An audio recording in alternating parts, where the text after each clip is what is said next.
ಒಂದು 60,000 ಜನಕ್ಕೆ kidney problems ಇದೆ, ಒಂದು 20,000 ಜನಕ್ಕೆ ಲಿವರ್ ಫೇಲ್ಯೂರ್ ಅಂತ ಇದೆ.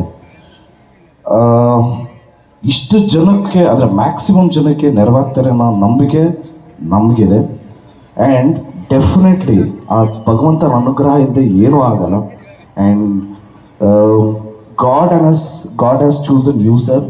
ಡೆಫಿನೆಟ್ಲಿ ಎಲ್ಲ ತಾಯಂದರ ಆಶೀರ್ವಾದ ನಿಮಗಿದೆ ಸರ್.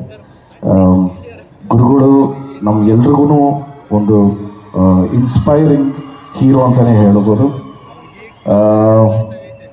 ನಮ್ಮಲ್ಲೇ ನಮ್ಮ ಗರುಡ ಪುರಾಣಲ್ಲೇ ಇದೆಯಲ್ಲ, ನಾವು ನಿಧನ ಆದಮೇಲೆ ದೇಹ ಸಂಸ್ಕಾರ ಅಂತ ಮಾಡ್ತಾರೆ, ಆತ್ಮ ಸಂಸ್ಕಾರ ಅಂತ ಮಾಡಲ್ಲ. ಆತ್ಮ ಹೋಗಿ ದೇಹನ ನೋಡುತ್ತಂತೆ ಏನು ಮಾಡ್ತಾ ಇದ್ದೇನೆ ಅಂತ.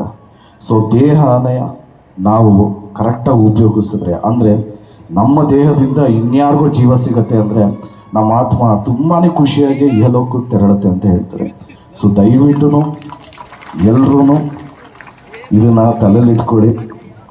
ನಾವು ಇಲ್ಲದೇ ಇದ್ರೂ ನಮ್ಮಿಂದ ಬೇರೆಯವ್ರು ಒಳ್ಳೆಯದಾಗತ್ತೆ ಅಂದರೆ ಏನು ಬೇಕಾದರೂ ಮಾಡೋಣ. ಮೊನ್ನೆನೂ ಅಷ್ಟೇ ನಮ್ಮ ಸುದೀಪ್ ಸರ್ ಅವರ ಧರ್ಮಪತ್ನಿ ಅವರೂ ಆರ್ಗನ್ ಡೊನೇಷನ್ ಬಗ್ಗೆ ಮಾತಾಡಿದ್ರು. So it is all very very inspiring and motivation thing.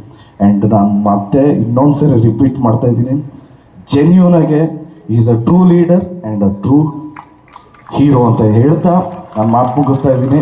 And thank you so much.